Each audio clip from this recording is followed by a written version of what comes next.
Welcome to 3 Count Commentaries. So the Ashley Massaro NCIS report hit the streets on, I believe, Saturday, March the 2nd. People have been spending a lot of time on it. I have read it, the entire document. I took some notes on it, but we're going to go through it. We're not going to go through the entire document. A lot of it is what I expected. Plenty of redactions, so you don't know who was talking about what really. The investigation took place 13 years, 14 years after the alleged crime, so there's no evidence. And they say it right here in the executive summary. This reactive investigation was initiated on June 28th, 2019, following receipt of information from the U.S. Air Force of Special Investigations regarding a possible sexual assault that allegedly took place in 2006 at a naval clinic aboard Camp Life Support Area, Kuwait. The incident involved deceased civilian World Wrestling Entertainment personality Ashley Massaro. As background, in an affidavit signed prior to her death pertaining to her lawsuit against the WWE, Massaro claimed that while on USO touring to Kuwait in 2007, she was taken to a medical facility to be treated for dehydration and then it's redacted, and was subsequently raped and sodomized by an individual she believed to be an active duty military physician, while an unknown female stood guard. AFOSI, that would be the Air Force Office of Special Investigations, and the U.S. Army Criminal Investigations Division, USACID, conducted initial inquiries into the allegations and provided results of their investigation to NCIS. An interview of Massaro's attending physician was conducted. An unsuccessful attempt to locate the alleged crime scene was conducted. All logical investigative leads have been exhausted. To date, no subject, scene, or witnesses have been identified. The reported victim is deceased, and no prosecutorial venue exists within the NCIS-RU Corpus Christi, Texas area of responsibility. The case is closed. So, they found the attending physician, who was a physician's assistant. We're going to talk about that in a moment. And they did a pretty thorough investigation. Now, again, this took place 13 years after the alleged issue, but they did a pretty thorough investigation. They say multiple times in here, all logical investigative leads have been exhausted. To date, no subject, scene, or witnesses have been identified. The reported victim is deceased, and no prosecutorial venue exists within the NCIS-RU Corpus Christi, Texas area of responsibility. This case is closed. So, once they completed their investigation, which I believe was January 27th, 2020. So from June 2019 to January, almost February 2020, they investigated, they interviewed quite a few people. There was only one really suspicious character that was, refused to answer any questions. And of course, his name is redacted, but we'll talk about that in a moment too. And we're going to just basically go through this thing a little at a time. I'll tell you what page that things are taking place just in case you want to follow along. So page 3, that's for you who are following along. You can go all the way down and you can see the page is like 5 zeros and the number 3. And then it says, subsequent to the submission of reference on January 24, 2020, a review of Ashley Massaro's medical record was conducted by CDR, then the person is redacted, MC, USN, OBGYN specialty leader, and BUMED, that would be the Bureau of Medical and Surgery, I believe. The record review did not indicate anything indicative of the allegations of sexual assault provided by Massaro. So they looked at her medical records and says, we didn't see any rape. So, this is 13 years after the fact, but that's just one of the huge red flags that came out of this thing. Now, they did ask the question, and this is on page 15. I'm not sure what order they put these things in, but they had the investigators look to see if the treatment that was provided to Ashley was consistent or appropriate. So this was the question. He says, please consult with the physician regarding civilian Ashley Massaro's outpatient medical record. Obtain an opinion if the treatment provided was logical and appropriate and or consistent with information provided in the affidavit by Massaro. Then it says to contact the case agent with supporting details and materials. So this, of course, leans very heavily on the physician's assistant or whomever, which we know now is a physician's assistant, who treated Ashley while she was at Camp Life. And so we're going to get there, but I want to make sure that we understand things thoroughly before we get straight to the physician's assistant. So one of the things that we found to be very interesting here in reading this is that the Bureau of Medicine and Surgery, or BUMED, did not keep personnel records of the people who were on the camp at the time. And so that's an interesting thing, because now you're telling us that the Bureau of Medicine and Surgery have no idea who was stationed at Camp LSA, as they call it, or Camp Life Support Area in Kuwait. But they did say that in order to find other providers or staff assigned to Camp Life Support Area Kuwait during the summer of 2006, a search would have to be conducted relating specifically to deployments in Kuwait, and more specifically assignments to Camp Life Support Area Kuwait. So they're going to start looking for witnesses, and they're going to start looking for corpsmen who may have been on duty at the time. That was page 16 for those of you who are following along.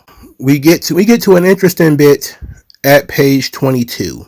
That would be 5 zeros or 4 zeros, 5 zeros from, I was right the first time. 22 exhibit, I think that's 10 or 16 or something, I can't tell. But they talked to somebody at K&L Gates LLP, which is the attorney office of WWE.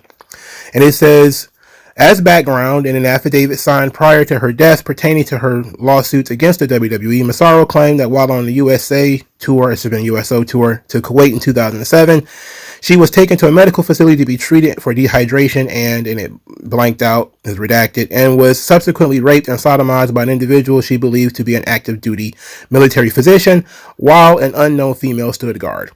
The redacted name advised that subsequent to the release of Massaro's affidavit, he researched the allegations, and found a blog posted online by WWE wrestler and USO participant, name redacted, titled Name Redacted, detailing the events of July the 3rd, 2006, which is the date of the alleged rape of Massaro.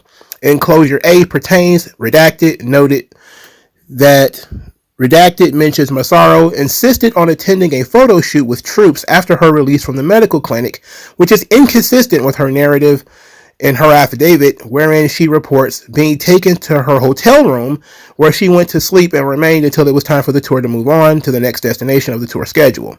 Redacted stated he was able to obtain photographs of the photograph session mentioned in Redacted's blog, which included Massaro. Redacted provided RA with 10 photographs he stated were from the event, as well as a photo array of the 10 photographs with file names that indicated they were taken on July the 3rd, 2006. So, now here's going to be some issues. I'm going to jump ahead a little bit. At one point in the report, the day of the rape becomes July the 2nd. So now this is going to be a thing where, did the event occur on the 2nd or did it occur on the 3rd? And no matter what the case may be, K&L Gates, the attorneys for WWE, say that Ashley Massaro was continuing to do her job while she was in this, I guess, state of crisis. That she actually went and took pictures, and that they provided the NCIS with those pictures. Apparently, these pictures were dated as well. So that's another big one. Now, I hate that they redacted the name. Now, when they said that that it was posted on a blog by a WWE wrestler and USO participant, I don't know who that would be. Okay? When you think about all the people who went to Kuwait with Ashley Massaro, there was only one wrestler, and that was Ron Simmons. I guess you could I guess it's two wrestlers because you could actually count Maria. So of the people who went, again, for those of you who are paying attention, Gary Davis was the vice president of WWE Corporate Communications. Jimmy Hart, who was a manager. Ron Simmons, who was a wrestler. Ashley Massaro, and Maria Kanellis. They were the four who went to Kuwait. Now, of those people, I guess you could say Ron Simmons is the only one that most outsiders would recognize as a wrestler. They might not recognize that Maria was a wrestler, okay? So, what they're telling you is that some wrestler who was there provided NCIS with photographs of Ashley continuing to do her job while she was there. So, this is not looking good. I can tell you that much. The report, if you're going through it, you're probably scrolling through it, maybe you're reading every single word. What you're looking at here is a lot of redactions of names and places. And most of these people have not been to Camp Life Support Area in Kuwait. Most of the people interviewed had never even heard of it. So it's an interesting thing where you can see how thorough they were. They talked to people, mostly females and other officers who were not stationed there. So it was almost as if this place did not exist. But they did find a guy who did say that it exists. And of course, that's the physician's assistant. We'll get into him in a second.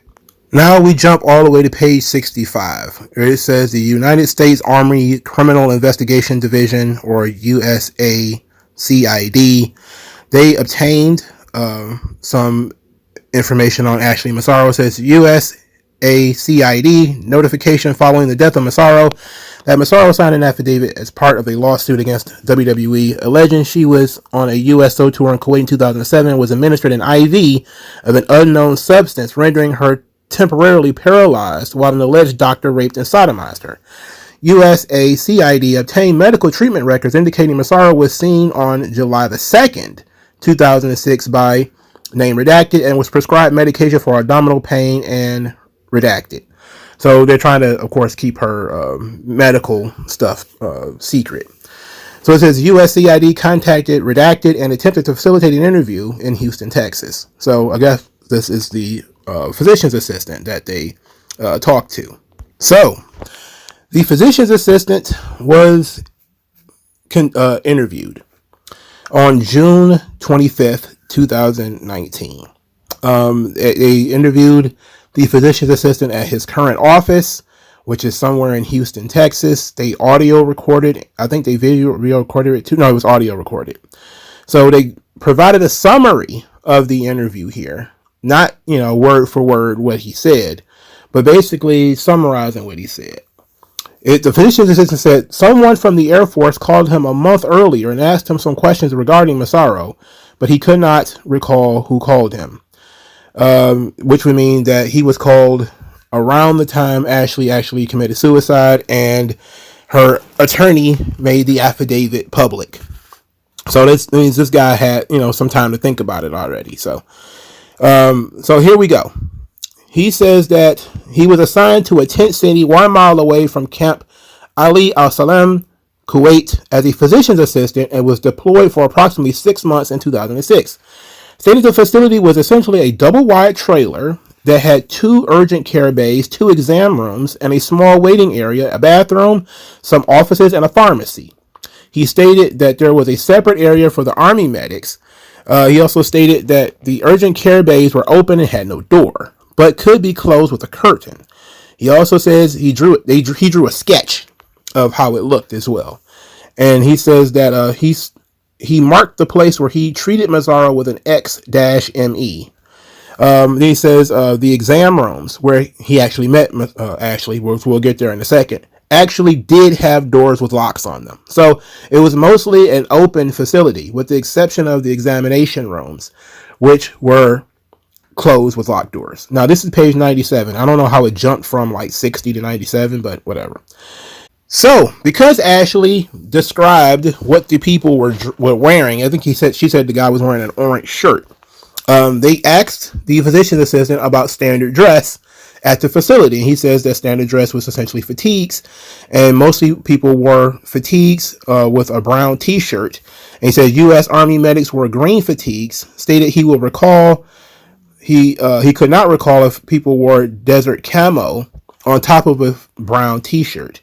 He said he recalled seeing Massaro because it was very unusual to see civilians in the medical facility.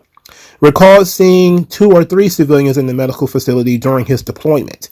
He recalled seeing that Massaro was treated on a Sunday and he was off duty, but he was called in when he was alerted there was an issue with a civilian. He stated that facility was not heavily trafficked on weekends, but believes there were about 2 to 4 Army medics on duty and a few USN corpsmen would be present. Stated that on an average Sunday, there would be about 5 or 10 people on duty in the facility. He stated that occasionally, when it was slow, some people would come visit their friends who were on duty in the facility. Did not recall seeing any old quilts or blankets in the facility, and stated that sometimes the facility personnel or their friends would bring in personal items during their downtimes. So he's not closing the door completely on what Ashley said in her affidavit. He's saying it's possible that somebody who was a friend of one of the corpsmen could have been floating around. They could have been carrying a blanket or a quilt or something like that, which she says that they threw a blanket over her. Because one of the details in her affidavit is that a dirty quilt was thrown over her after the alleged rape. So back to the NCIS report, it says the physician's assistant stated he was not sure how long Massaro was there before he arrived at the facility. Recalled that when he first saw Massaro, she was in her street clothes in the exam room. Did not recall meeting Massaro in the urgent care bay or in the waiting area. Could not recall specifically what Massaro was wearing, but may have been wearing a muscle shirt. He recalled that Massaro's hair was done up like she had just done performing, and she had a flower in her hair and may have had some coloring in her hair. Stated he recalled Massaro complained of abdominal and pelvic pain. Now, this goes back to her affidavit where she said she had menstrual cramps. We know that Ashley had blonde highlights in her hair, so he's pretty close. Now, we don't know about the whole flower thing, and you know, the muscle t-shirt kind of idea is sort of standard dress for Massaro. She's kind of in character, I guess you could say. So he continues saying that he recalled that Massaro was accompanied by a male civilian that he did not recognize, but he recalled someone in the clinic saying it was redacted name, stated redacted name, seemed to be acting skittish and strange. Now, we're going to pause right here because this is what a lot of people are hanging their hats on, that there's a skittish and strange person walking around. But when you actually look at what they're saying here, as he described the person, it says it's male in his 30s. They redacted the hair. It says perhaps had a mustache and was well built. So 30s, mustache, well built. Well, that could be Ron Simmons. I doubt it's Jimmy Hart. Jimmy Hart would have been much older than his 30s, but he would have had a mustache. Now, Ron Simmons did have a mustache through a long period of time there. So it could have been Ron Simmons that was with her. But in Ashley's affidavit, she says that Jimmy Hart was with her. Now, people who might not know Jimmy Hart, you know, maybe you haven't seen him, you might have said that he was skittish and strange. You know, it's entirely possible that Jimmy Hart was with her. And of course, in the affidavit, she says Jimmy Hart was there and then Jimmy Hart left. So it's entirely possible that Jimmy Hart was there, but it also doesn't mean that he was there alone. It could have been somebody else there too that she just didn't remember, or she just left that person out.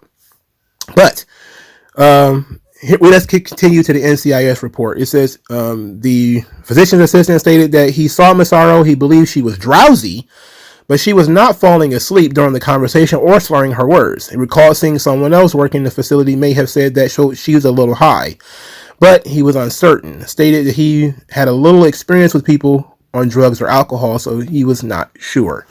So in terms of whether she had been assaulted before he got there, he's saying, well, she seemed a little drowsy. You know, she was tired or in pain or whatever, but she wasn't slurring her words and she was not falling asleep, which means that, you know, he likely is saying that she was not drugged, that she might have just been tired. He continues saying he did not see Massaro with an IV at any time when she was in the facility, but stated that it was customary for the physicians to see the patient before an IV was administered. He says also that it's possible that one of the medics or the corpsman gave her an IV at some point, as it was common in Kuwait due to the heat, but he did not witness it. So what he's saying is he did not administer an IV to Ashley Massaro in Kuwait, but due to the fact that there's extreme heat in Kuwait, sometimes people are dehydrated and they do require an IV. And so it's possible that she was given an IV at some point, but that he did not do it and he did not witness it. And clearly it probably did not happen before he got there, because she probably would have still been on if you've ever been on an IV, it lasts a while. He's probably still would have been on the IV when he got there, or at least it would have been a bandage or something on her arm that would have indicated that she was on an IV. He continues by saying that he stated a USN corpsman checked Massaro's basic vital signs and medical data before he came into the exam room, and that was routine, of course. He stated when he entered the exam room, Massaro was there and alone, which is what Ashley said that, when she was taken to the exam room, that Jimmy Hart had left. Redacted name stated he conducted, I guess this would be the physician's assistant, conducted a preliminary meeting with Massaro in the exam room and asked her questions regarding her medical issues. He could not recall if the female corpsman was in the room with her at this time. He stated it would be atypical for a corpsman to be in the room during the medical question portion of the exam. He stated Massaro was talking, moving, and seemed lucid at the time and was dressed in her street clothes. He stated after he finished speaking to her, he exited the room and returned sometimes later with a female corpsman, and he conducted an exam to include a pelvic exam, which Massaro agreed to. So, he is the one who did the pelvic exam on Ashley Massaro, and there was a female corpsman present during this time. Now, an important piece. He says he's talking to her and she seems lucid and she's dressed in her street clothes. Meaning she's fully dressed. At this point in time, she had not taken her clothes off. So he then later states that he consulted with the USN doctor who was at the facility, presumably in the office across the hall, because he had drawn this diagram. And he says the day that Massaro was treated, they agreed, blank, and redacted. Recalled the name of the doctor, redacted. However, he could not recall his first name, but believed that he was in his 50s at the time and was either from Oregon or Washington State. Redacted stated this doctor was never in the room with Massaro.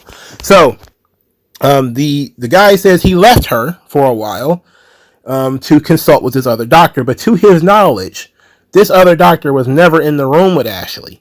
All right, so he says that during the exam with the female corpsman in the room, someone banged on the door and was calling Massaro's name and asking if she was okay. He stated that he had to stop the exam briefly so Massaro could respond, and stated that Massaro responded and said everything was fine and she was having an exam done. Now, this is, of course, consistent with the affidavit where she says that Gary was the one banging on the door. And this is where supposedly the dirty quilt was thrown on her, is while the physician's assistant and the corpsman was in the room. So this was shortly, I guess, thereafter the rape that supposedly had occurred, is that Gary banged on the door. But this guy is saying that this was during the pelvic exam. He continues to say that Massaro seemed nonchalant when she said everything was fine, that the manager stopped banging on the door and did not knock again. Now, he says that it's a manager of some kind, but we don't know who that manager is. And apparently they didn't open the door because Ashley said it was Gary. Gary, of course, is the WWE VP of corporate communications. She's saying he's banging on the door. This physician's assistant doesn't know who banging at the door, but says it is some kind of manager, but he's not opening the door. Clearly he can't open the door. This woman's in this room and she's wearing, nothing but hospital scrubs. It's probably entirely inappropriate to open the door. But he says he did not recall the name of the female corpsman, but recalled that she was redacted, may have been from Florida, and said that she had a young daughter. Did not recall the names of any of the other USN or USA personnel assigned to the clinic. Stated he thought that many, but not all of the corpsmen came from the Naval Hospital in Pensacola. He also stated that there were only 2 female corpsmen at the facility while he was there. So he says he does not recall anybody saying it was their birthday the day Massaro was treated or having a birthday at the time of the exam. Did not recall anyone wearing an orange shirt or cargo shorts the day of Massaro's treatment. Suggested that if anyone was in the clinic wearing cargo shorts, they were either not assigned there or they were off duty. He stated he recalled that the U.S. enlisted corpsmen may have made a fun command t-shirt at some point, and that they were either yellow or orange, but did not recall anyone wearing it the day of Massaro's exam. So they're asking him direct questions about details that are in the affidavit. She mentioned an orange shirt. She mentioned cargo pants. She mentioned someone saying it was his birthday, the guy who raped her. It was supposedly the guy who raped her's birthday. But he doesn't recall any of this. He also says he does not recall giving Massaro any drugs or medications. And he was shown the outpatient medical record, which was completed in 2006, and he was allowed to review the information. Now, this is where there's a lot of redactions, because there's names redacted and all sorts of other things redacted, which I'm guessing is her medical records, and probably, which of course includes names and things of that nature. But it also kind of flies in the face of what they had said earlier when they said that she was prescribed some medication. So he's saying, I don't recall giving her medications or prescribing her any medications, but apparently he did, because they have it on the outpatient record. So the NCIS says that he did not see Massaro leave the facility, but Massaro could have been resting in one of the urgent care bays, and he did not witness that. Stated he did not see Massaro crying or upset during the exam, incapacitated, or anything that could have made him think that she had been sexually assaulted. Stated he did not observe any disturbances at the facility other than the manager banging on the door. So, this guy is asked to dig in his memory 13 years prior, thereabouts, and most of what he's saying is lining up with what Ashley put in her affidavit, except the fact that he did not see anything about her being raped. Now, he did get a call a month before this, so he had some time to, see the report for himself, the affidavit for himself. He also had time to prepare for questioning, because he had to know the questioning was coming. And, you could say a lot of different things here. There's some logic gaps where, yeah, it could have happened, but it could have happened at this point and not this point or whatever. But rapidly, by the moment, as you're reading this, you're saying that nothing out of the ordinary is really occurring. You're not seeing that yet. And because they cannot find any other witnesses and they could not find a location, the only real piece of information that they have in here is they did talk to the physician's assistant who actually saw her. And at that point, we are left with no other recourse than to drop the case. The physician's assistant says there's nothing out of the ordinary that occurred. She was not in distress. She was not injured. She was not beaten, or, he doesn't recall seeing any strange people flying around. His name is on the record, so everybody knows that if there was anybody who was in a locked room with her, it had to be him. So if it wasn't him, who the hell could it have been? Now, we did get to a suspicious individual who refused to be interviewed. So they called the guy who, I think he was the officer in charge of the clinic. And this is from page, 104, down at the bottom. It says, he left a message at the receptionist of his place of employment as background surgeon in Kuwait in 2006 as officer in charge of the clinic where Massaro received treatment. While receiving treatment, Massaro alleged she received a drug which induced paralysis, and then an unknown doctor raped and sodomized her. On July the 10th, 2019, this case was transferred to the reporting agent. Reporting agent received a call from blank, redacted, who provided he did not want to be interviewed by the NCIS and would have to be subpoenaed. RA explained that he was not a suspect, and NCIS wanted to interview him due to his position, blank, with redacted, at the clinic where the incident allegedly occurred. This guy stated he would have his lawyer contact the reporting agent on Tuesday, July the 16th, 2019. On July the 17th, RA was contacted to discuss scheduling an interview. He refused and said his lawyer would contact the reporting agent despite efforts to explain the importance of his cooperation. On July the 18th, 2019, the reporting agent contacted his attorney who is this guy's a civilian apparently, and left a message. He says the guy refused to coordinate an interview, however, agreed to facilitate presenting a list of questions in an effort to elicit a pertinent information relevant to the investigation. On July the 17th, the reporting agent contacted a case agent to update him on the case and discuss a questionnaire. Case agent provided reporting agent with questions on July the 18th, 2019. On July the 19th, 2019, the reporting agent sent the questionnaire via email. And I'm guessing, if I remember correctly, they did not respond to that. I am correct. It says on page 106 that the email from the redacted's attorney stating non-response to the questionnaire on July the 24th, 2019. So there was another guy who was the officer in charge there, but he did not respond to the questionnaire and did not want to be involved and actually lawyered up, which is extremely suspicious for a guy who is not even a suspect in the proceedings. He just immediately lawyered up, apparently. As soon as NCIS came knocking, he was like, nope, talk to my attorney. I'm not even going to answer any questions about this thing, which is extremely suspicious, if we're being honest. But the guy has a right to lawyer up if he don't want to answer any questions, but it's very weird, right? So they spent the rest of the report trying to identify the female corpsman who was in the room with the physician's assistant, and I don't believe they did that. I believe they actually did not find that woman at all.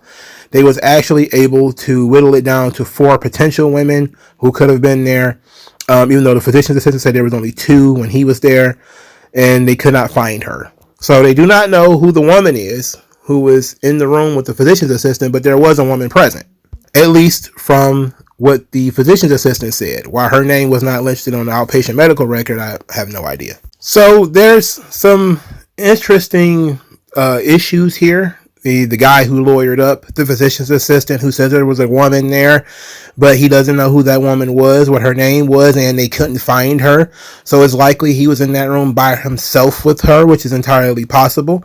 It's also entirely possible that they, mix the dates up, where they say the incident occurred on the 2nd, but they also say it occurred on the 3rd. So there's a lot of things here, but nothing that was super hard. This actually occurred. There's still, to this day, zero evidence that Ashley Massaro was actually raped in Kuwait. So, shout out to wrestling-online.com for being the people who actually did the FOIA to get the report, and I thank them a lot for this video. I don't deal in gossip. I only deal in what's facts, and I knew that nothing would be found because it was 13 years after the fact. Not likely any evidence was going to be left behind, and tracking down the people should have been easier than it was, if we're being honest, especially with the military and how they keep track of these kinds of things. But not being able to find the woman who was in the room is kind of a really big sign that something was awry there. And if it happened, if Ashley Massaro was indeed raped, then it was by the physician's assistant in that room by himself. But that's not what we are seeing from either her perspective or his. They both say there was a woman there, but nobody knows who that woman was. And since he did not give her an IV, it likely isn't on her medical record. And that's it. That's kind of all we got. There's not much else to it. So it doesn't matter who heard what at this point. There is no evidence that this thing actually occurred. So until we actually are provided with some sort of evidence where somebody comes out and says that they were the person who, they come public and say, I was the person who was in the room, or, maybe one of the wrestlers comes out and says something, we don't have anything really to go off of. All right. Thanks everybody for your time. Thank you again to wrestling-online.com for the FOIA request. And I'll talk to you guys later. Skin tone, so why attach yourself and piggyback the wealth you didn't earn or lack yourself? I'm telling you to own up to your own success and failures. It's a reason why